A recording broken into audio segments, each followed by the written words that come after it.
থেকে সন্ধ্যা পর্যন্ত ঘরের কাজগুলো করা কিন্তু মুখের কথা না, আর এটা সহজও ব্যাপার নয়। এই কাজগুলো করতে কিন্তু অনেকটা পরিশ্রম এবং ধৈর্য দুটোই মাথায় রেখে করতে হয়। আর এই কাজগুলো সবই কিন্তু আমি একা হাতেই করি। আর এগুলো করার জন্য আমি নিজের মাইন্ডটা সবসময়ের জন্য পজিটিভ রাখি। কেন বলো তো, ঘুম থেকে যখনই আমি উঠেছি আমি প্রথমেই আমার পিতামাতা এবং আমার শ্বশুর শাশুড়ি, তার সঙ্গে আমার যে সকল গুরুজন আছে, তারপরে আমার যে গৃহ ঈশ্বর আছেন, সকলকে আমি মনে প্রাণে স্মরণ করে তারপরে কাজগুলো শুরু করি। প্রথমেই স্মরণ করি, তারপরে ঘুম থেকে উঠে এই যে পজিটিভলি ভাবে আমি আমার সংসারে কাজগুলো করে নিচ্ছি। আর যেহেতু আমার একারই সংসার, আর কাজগুলো তো আমাকেই করতে হবে, আমার তো আর কেউ নেই।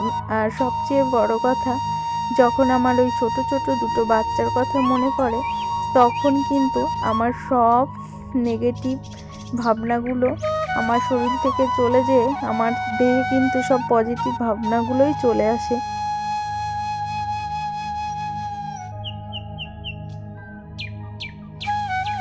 ভাবনার মধ্যে আর একটা বিশেষ ভাবনা হলো, সেটা কি বলতো, আমি ভাবি সবসময়ের জন্য আমার ছেলে মেয়েকে আমি কিভাবে সুস্থ রাখবো।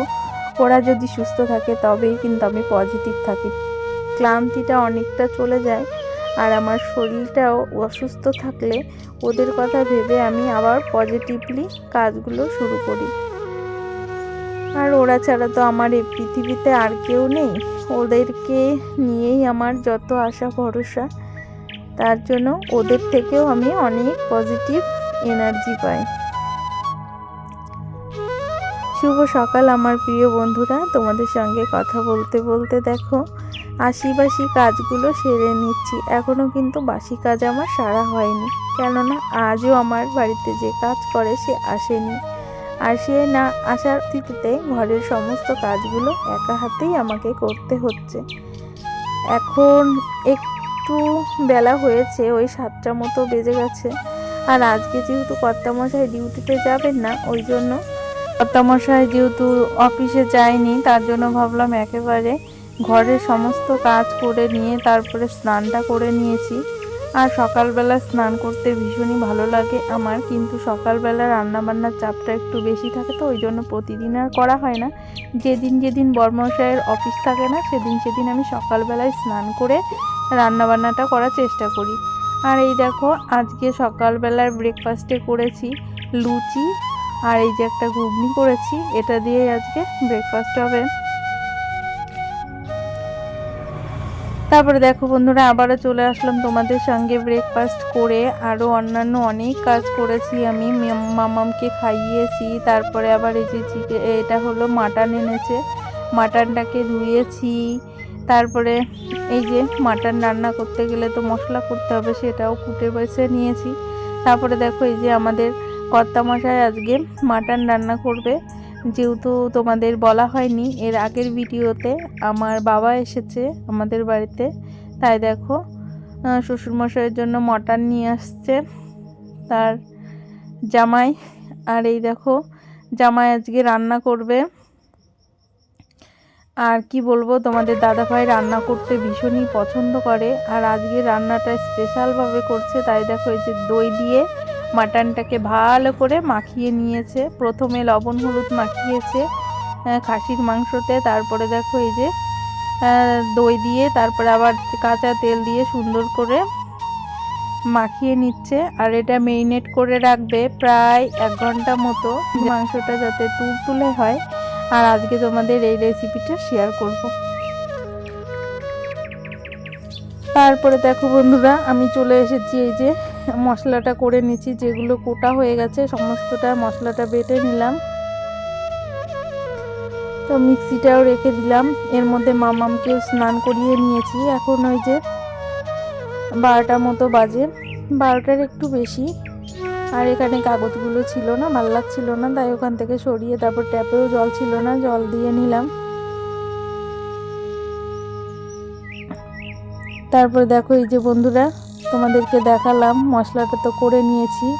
আর আজকের খাসির মাংসটা কিন্তু আমাদের খোকার বাবাই রান্না করবে। দেখো কি সুন্দর, দেখো খাসির মাংসটা দেখতে কত সুন্দর হয়েছে, মানে মাখিয়ে রেখেছে তাই মনে হচ্ছে, খুব সুন্দর কালার এসে গেছে।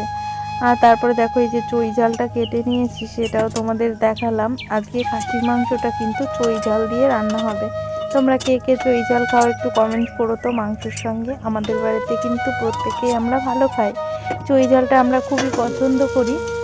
তারপরে দেখো এই যে মশলাটা প্রথমে তেলের উপর দিয়ে ভালো করে কষিয়ে নিয়েছে। আর এই রান্নাটা তো তোমাদের বললাম শেয়ার করব, তাই বলছি। প্রথমে আদা, তারপরে জিরে, পেঁয়াজের পরিমাণটা একটু বেশি দিতে হয় খাসির মাংসতে। তোমাদেরকে না আমি মানে কি বলবো, ভাগ ভাগ করে দেখাতে পারিনি, সমস্ত পেস্টই একবারে দিয়ে দিয়েছি। আমার মিক্সির জারটা যেহেতু বড়, তার জন্য একবারে সমস্ত মশলা দিয়ে দিয়েছি, যেমন জিরে, তারপরে আদা, রসুন, এগুলো কিন্তু সমস্তই পেস্ট করে নিয়েছি, কাঁচা লঙ্কা, তার সঙ্গে কিছুটা শুকনো লঙ্কা। আর তাতেই দেখো কি সুন্দর কালার হয়েছে। তারপরে দাঁড়াও তোমাদের সঙ্গে শেয়ার করছি। তার আগে এই যে আমার বাবা দেখো আমার কলপাড়ের এখানটা একটু ছেলে দিচ্ছে। কেন বলো তো, এখানে না প্রচুর মানে কি বলবো, প্রচুর প্রচুর স্লিপ খাচ্ছে। আর তার জন্যই এই জায়গাটাকে বাবাকে বললাম, বাবা একটু ছেলে দাও, তাহলে আমার পড়ে যাওয়ার ভয়টা একটু কমবে। আর তার সঙ্গে যেহেতু কর্তামশাই রান্না করছে, তারপরে এই যে কিছু তো থালা বাসন আছে, যেহেতু এগুলো মেজে নিই। একবারে তো থালা বাসন তোমরা জানোই, যারা আমার ভিডিও দেখো, একবারে অনেক থালা বাসন মাজতে আমার কষ্ট হয়, আমি অনেকবার বলেছি, আবারও বলে দিলাম। তারপরে দেখো এই যে যেগুলো মেজে নিয়ে এসেছিলাম সেগুলো এই যে জায়গা মতো রেখে দিচ্ছি।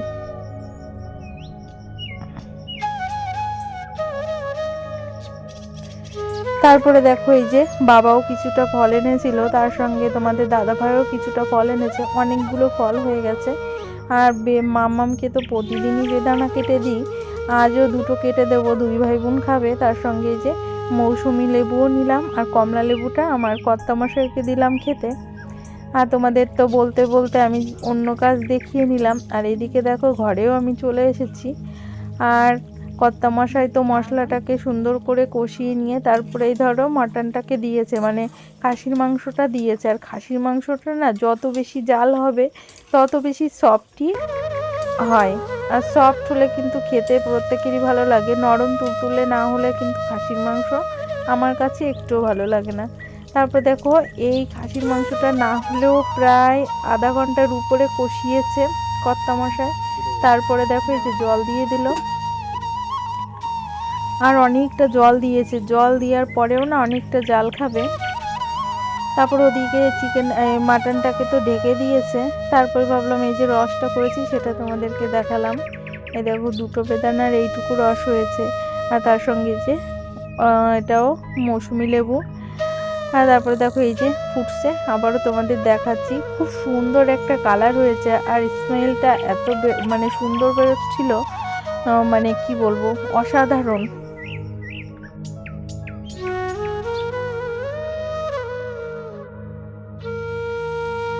চই ঝালগুলো কিন্তু দিয়ে দিয়েছে। আর এই দেখো চই ঝালগুলো ডাটার মতো সব এই যে আছে। আমাদের বাড়িতে ভীষণই ভালো খায়, আমার ছেলেও খুব পছন্দ করে চই ঝালটা। তারপরে দেখো আবারও ঢেকে দিলাম, আবারও প্রায় 10-15 মিনিট চাল হওয়ার পরে তারপরে আবারও ঢাকনা খুলে ওর বাবা দেখছে যে মানে খাসির মাংসটা কেমন নরম হয়েছে। তা বেশ নরমই হয়েছে। আর প্রায় দিন প্রেসারেও দেওয়া হয়, কিন্তু আজকে প্রেসারে দেইনি। কেন বলো তো, ওর বাবা বলছে আজকে ঢেকে ঢেকে রান্না করবো। ঢেকে ঢেকে রান্না করলেও না অসাধারণ খেতে হয়, এইভাবে ঢেকে ঢেকে রান্না করলেও। তারপরে দেখো এই যে সুন্দর করে, আর আমাদের খোকার বাবা রান্নার তোড়জোড়টা একটু অন্যরকম, মানে খুব আস্তে ধীরে সুস্থে রান্না করে, তো ওর রান্নাগুলো খেতে কিন্তু অসাধারণ হয়। তারপরে দেখো এই যে আমি হাতে গরম মশলাটা বেটে নিচ্ছি। আর খাসির মাংসতে না একটু বেশি করে গরম মশলা দিলে ভালো লাগে। আর তার সঙ্গে কিছু গোলমরিচ মানে শুকনো খোলায় ভেজে দিয়ে নিলে না কালারটা, ওই কালার বলছি কেন, মানে মাটনের ঘ্রাণটা না অসাধারণ হয়। তারপরে এই যে রান্না দেখো হয়ে গেছে, এখন নামিয়ে নেব, কিছুটা নামিয়ে ওদেরকে খেতে দিয়ে দেবো। তারপরে এই দেখো 5 মিনিট মতো ঢেকে রেখেছিলাম। তারপরে এই দেখো গরম গরম ভাত হয়ে গেছে।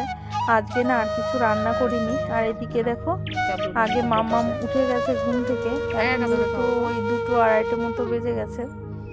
তারপরে দেখো এই যে মাম্মামকে যে ফলের রসটা করেছিলাম ওর দাদা ভাই কিছুটা খেয়েছে আর মাম্মামকে দেওয়া হয়েছে, মাম্মাম খাচ্ছে। আর খেতে খেতে না ওর বাবাকে ডাক দিচ্ছে যে আমার খাওয়া হয়ে গেল। তারপরে যে ভাত বেড়ে নিয়েছি। আর তোমরা তো জানোই আজ আর কিছু করিনি, এই মাটন কষাটা দিয়েই ওরা খাবে প্রত্যেকে।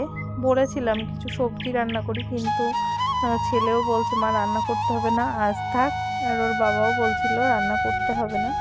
তারপরে দেখো ওদেরকে খেতে দিয়ে দিয়েছি। আর এখানে না আমার বাবা বসেছে আর আমার 2 ছেলে বসেছে, মামামও বসেছে।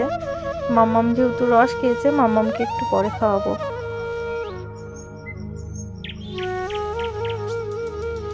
শুভরাত্রি বন্ধুরা। এই দেখো তারপরে আর কোনো ভিডিও তোমাদের সঙ্গে শেয়ার করিনি। আর এই দেখো আমার বিছনার হাল, যেহেতু রান্না বান্না করেছি, মাম্মামকে নিয়ে বিকালবেলা ঘুরতে গিয়েছি, তারপরে এসে এই যে ঘরের কাজে শুরু করে দিলাম। আর এখন এই যে বালিশের কাভারগুলো সব পরিয়ে নিলাম। এইভাবে আর ভালো লাগছে না গো। তা তোমাদের সঙ্গে গল্প করতে করতে এই যে বিছানাটাকে সুন্দর করে গুছিয়ে নিচ্ছি। তাই এই পর্যন্ত যে সকল বন্ধুরা আমার ভিডিওর সাথে আছো এখনও, তোমাদেরকে কিন্তু অসংখ্য অসংখ্য ধন্যবাদ। তোমরা প্রত্যেকে এইভাবে আমার পাশে থেকো, সাথে থেকো। আর সত্যি তোমরা যে এত মিষ্টি মিষ্টি কমেন্ট করছো, তোমাদের কমেন্টগুলো পড়তে গেলে না আমার ভীষণই ভালো লাগছে। মানে কি বলবো, মুখে বলে তোমাদেরকে মানে বোঝাতে পারবো না। অনেক অনেক ভালো লাগছে, তোমাদের কমেন্টগুলো পড়তে ভীষণই ভালো লাগছে। তাই প্রিয় বন্ধুরা তোমরা এইভাবে আমার পাশে থেকো, সাথে থেকো, আর আমাকে এইভাবে সাপোর্ট করো।